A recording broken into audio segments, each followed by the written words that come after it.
విశేషంగా ఈ రోజటి భాషణంలో అమ్మవారు నొత్తొచ్చు వరకు పుగనింద్ర మన మాధ్యమం తారాలో భాషలు తిరువాధ నాతత్తుడాయినుడి నారాయణన్ నమ్మారు కొత్త పరితరం పుణ్యనా ఉండరునా கூத்தத்தின் வாயுவிழந்த கும்பகர்ணமும் தோத்து முழங்கிய விருந்தியம் தான் தொண்டானோ ఆర్త అనంతలుడగాయ అరుంగలనే తుతమా ఇవందు తిరవు ఏదో బాబా ఎందు కీర్తిస్తుంది. ఈ రోజున మరో గోపికను నిద్ర లేపడానికి ప్రయత్నం చేస్తుంది 5వ గోపికను అమ్మవారు. దాంట్లో భాగంగా అమ్మవారు ఈ రోజున బోధించేది అంటే మనకు ముకుందమాలలో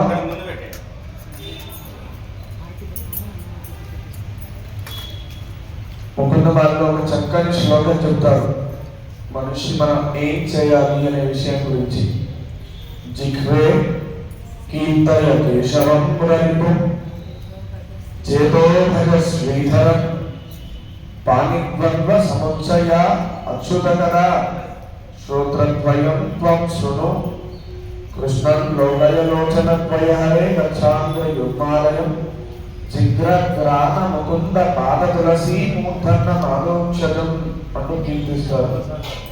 అంటే 2 చేతులు ఉన్నాయి ఎందుకట మనిషికి అంటే జిహ్వే కీర్తయ కేశవం, మన నాలుక ఉన్నది కేశవుని యొక్క నామాన్ని పలకడానికి.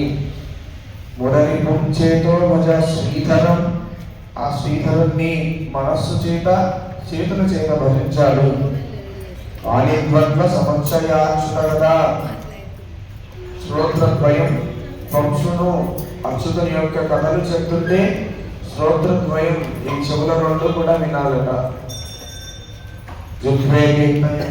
శ్రోత్రద్వయం వంశును కృష్ణం లోకయలోచనద్వయ హరే గచ్ఛాంగ్ర యుగ్మాలయం చిగ్రగ్రాణ ముకుంద పాద తులసి. ముఖ్యం చేయాలట చక్కగా ఆ స్వామి ముందొచ్చిన తులసి దళం యొక్క పరిమళాన్ని ఆగ్రహించాలి. అలా మన శరీరంలో ఉండే అంగాలన్నీ కూడా స్వామి అంటే లీనమై నిమగ్నమై ఉండాలి. మన శరీరంలో వచ్చిన ఈ జ్ఞానేంద్రియాలలో ఏం చేస్తున్నారు? నోతుచ్చు వర్గం. నోతుచ్చు వర్గం అంటే చక్కగా స్వర్గానికి వెళ్ళే దానము. ఎలా వెళ్తారట? ఏదైనా నోము నోస్తే ఆ నోము ఫలిస్తే మనకు స్వర్గదానాన్ని తెలుసుకుంటాయట. నీ ఇల్లు ఏమైనా స్వర్గ ద్వారం అనుకుంటున్నావా? ఎందుకు తెలియట్లేదు? మేము ఆల్రెడీ నోము చేస్తున్నాం కదా, నీవు ఎందుకు తలుపులు తీసి ఇంకా మా గోష్ఠితో కలిసి మనం కృష్ణుని సేవించడానికి వెళ్దాం అనుకున్నాం కదా ప్రతిరోజు. అదేవిధంగా మనం ఒక్కొక్కరిని కూడా కలుపుకుంటూ గోష్ఠిలో కృష్ణుని నామ సంకీర్తనను మనం చేస్తున్నాం. ఆ కృష్ణుని యొక్క లీలలను మనందరం కూడా పాడుకుంటున్నాం కదా, నీవు ఇంకా ఎందుకు లేవట్లేదు అంటూ ఇక్కడ ఆమెను ఒక పదంతో సంబోధించింది. దీంట్లో అరుంగలమే అంటే అపూర్వమైన ఆభరణమా అంటూ సమర్పించింది. అంటే ఇదంతా కూడా ఆడవాళ్ళకి వేసుకున్న ఆభరణం అంటే ఇంకా ప్రీతి కదా.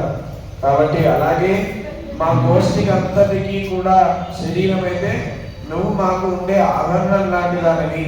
కాబట్టి నీవు ఉంటేనే మాకు శోభ కలుగుతుంది. కాబట్టి అలాగైనా లేస్తావేమో, నువ్వు లేచి రావమ్మా అని అంటుంది. నోతుచ్చు వరకు పుగగిన్ర అమ్మనాయ్. పుగగిన్ర అమ్మనాయ్, రక్షించే తల్లివి నీవే కదా. అంటే ఇక్కడ సూచించేది లోపల ఉన్న కోరికలు కాదు. ఎప్పుడైతే స్వామిని శరణ వేయాలంటే ఏం చేయాలట? ఇంత నారాయణుని పూజిస్తే కనిపిస్తాడా? లేదు. అమ్మతో కలిపిన నారాయణుని పూజిస్తేనే ఫలితం ఉంటుంది. కాబట్టి మనందరినీ ఉద్ధరించడానికి ముందుగానే చెప్తున్నాం. గోదామ వారికి వ్రతం చేయాల్సిన అవసరం ఎంత మాత్రం కూడా లేదు. ఏం చేసింది? మనందరినీ ఉద్ధరించడానికి, మనలో ఉండే అవలక్షాలను దూరం చేయడానికి, మనకు జ్ఞాన మార్గాన్ని కలిగించడానికి, వేదం చదవలేని మనకు వేద సారాన్ని ఉపదేశించడానికి తాను ఈ శరీరాన్ని దాల్చి ఇక్కడ రూపం తీసుకున్నది ఆయన తీసుకొని ఏం చేస్తుంది? మొదటగా నియమాలను చెప్పింది, తర్వాత వ్రతాన్ని చేసింది, తర్వాత ఒక్కొక్కరిని కలుపుకుంటూ ఏమేం చేయాలో చెప్తూ ఉంది అమ్మవారు. ఈ రోజు భాషలో అమ్మవారిని రక్షకురాలిగా బోధిస్తుంది. నీవు మాతో ఉండగా మాకు ఇంకా భయం ఏంటమ్మా? చక్కగా నీవు అన్నింటి నుంచి రక్షించేదానివి నీవే కదా. చక్కగా అలాంటప్పుడు మేము ఇంకా భయపడవలసిన అవసరం ఏమున్నది? ఎందుకంటే స్వామి కంటే ముందు నీ సాంగత్యం మాకు లభించింది. నీ సాంగత్యంతో స్వామి శరణాగతి మాకు లభిస్తుంది అనే విషయాన్ని ఇక్కడ సూచిస్తూ ఉన్నారు. మాత్తమం తారారో భాషం తిరుబాధ. కనీసం లోపల నుంచి ఆమె భగవంతుని లీలలో మునిగిపోయి ఉన్నది.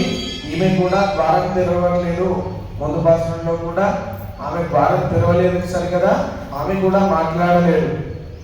ఈ దీంట్లో కూడా ఈ గోపిక కూడా మాట్లాడట్లేదు కదా. ఇప్పుడైనా మాట్లాడవచ్చు కదా. వాసన నిర్వాహ, వాటిని తెరవకపోయినా పర్లేదు, లోపల నుంచి మాట అయినా మాట్లాడవచ్చు కదమ్మా. నా తత్తుడాయుడి నారాయణన్నమ్మా అంటే లోపల నుంచి వారందరికీ కూడా ఏమొస్తుందట? చక్కని తులసి దళాల పరిమళం లోపల నుంచి వెదజల్లుతుంది. మాకు ఇక్కడ నిలబడితే అంటే కొంపదీసి నారాయణుడిని లోపలే బంధించి ఉంచావా? కృష్ణుడు నీ దగ్గరే ఉంచాడా? అందుకే మాట్లాడట్లేదా నువ్వు? ఆయన పెట్టుకున్నటువంటి తులసి దళాల కిరీటం యొక్క పరిమళం మాకందరికీ కూడా ఇక్కడి వరకు ఆగ్రహించగలుగుతున్నాం మేము మీ ఇంటి ముందు నిలబడితే. కాబట్టి లోపల కృష్ణుడు ఉన్నాడు, అతన్ని నీవు ఒక్కదానివే అనుభవిద్దామనుకుంటున్నావా? అతని యొక్క అనుగ్రహాన్ని నీ ఒక్కదానివే పొందుదామనుకుంటున్నావా? అలా కాదు కదా, అందరితో కలిసి కదా మనం అనుకున్నాం. అది కదా నియమము. అందరం కలిసి స్వామిని సేవించాలనుకున్నా అదే నియమము. నీ ఒక్కదానివే ఆ స్వామి దొరికాడు కదా అని సేవిస్తున్నావా? అందుకే ఆ తులసి దళాల పరిమళం మాకు ఇక్కడ వరకు వస్తుందా అని అడుగుతుంది.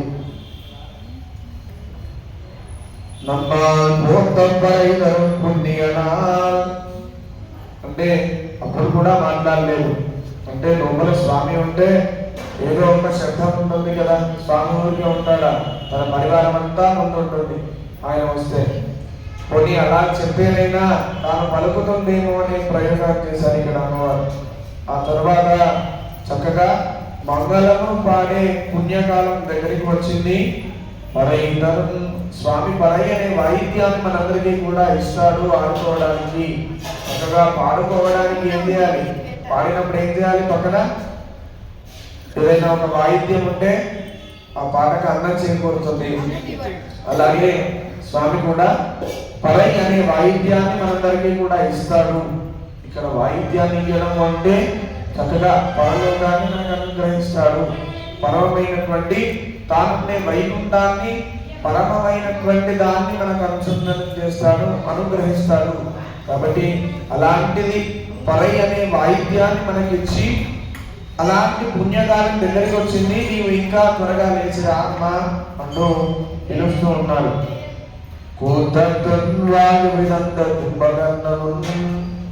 అన్నాడు రామరావణ యుద్ధంలో ఏం చేశాడు రాముడు?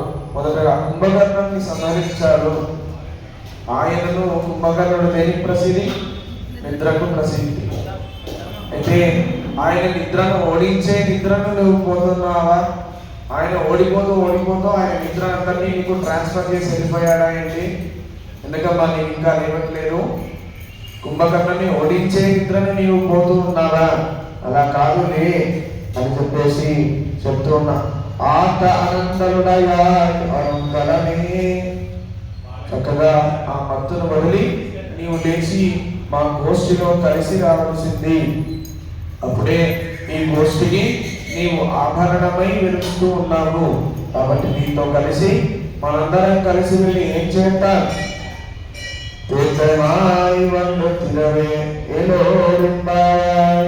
చక్కగా మనందరం కలిసి వెళ్ళి తులసి దళాల కిరీటం కలిగి చక్కగా అలరారుతున్న ఆ నారాయణుని శ్రీపాదాలను శరణు వేడుతాం అంటూ అమ్మవారు ఈ రోజుని భాషణ లోపల అందరికీ కూడా విన్నవించి గోష్ఠీపూర్వకంగా ఈ నారాయణుని పాదాలను సేవించండి అనే నామాన్ని మనందరికీ కూడా అనుగ్రహించింది. మనందరం గోదామ వారి సాక్షిగా ఆ శ్రీమన్నారాయణ శ్రీచరణాలని సేవిద్దాం, తరిద్దాం.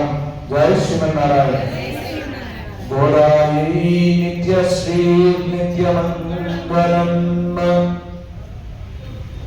స్వస్తి ప్రజాభ్య పరిపాలయంతాం న్యాయేన మార్గేణ మహిషా బ్రాహ్మణేభ్యః శుభమస్తు నిత్యం. లోకాః సమస్తాః సుఖినో భవంతు. జై శ్రీమన్నారాయణ.